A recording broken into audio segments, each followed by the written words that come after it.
అండి తేలిగ్గా రుచిగా పోషకాలు ఉండే మరొక హెల్దీ ప్రసాదాన్ని మీకు పరిచయం చేయన దహి పోహా అండి.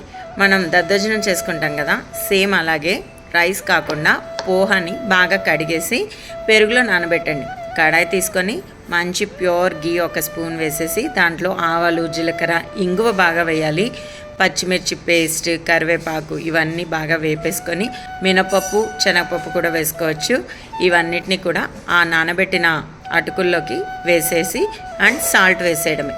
పైన కొత్తిమీరతో గార్నిష్ చేస్తే ఫ్లేవర్తో పాటు రుచి కూడా చాలా బాగుంటుంది. ఇంకా దీనిలో మనం మన హెల్తీ ఫ్యాట్స్ అయినా మీకు ఇష్టమైన నట్స్ని, ఆల్మండ్స్ కావచ్చు, వాల్నట్స్ కావచ్చు, పంకిన్ సీడ్స్ కావచ్చు, ఎలాంటివైనా మనం దీని మీద వేసేసుకుందాం.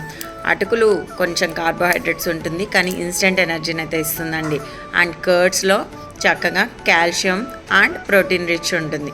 సో ఫాస్టింగ్లో ఉన్నప్పుడు మనకి కావాల్సిన ఇమ్మీడియట్ ఎనర్జీని ఈ దహి పోహా మనకి ఇస్తుంది. టేస్ట్ కూడా చాలా బాగుంటుంది అండ్ మనకు కావాల్సిన ఎనర్జీ కూడా తొందరగా వస్తుంది. ట్రై చేస్తారు కదా.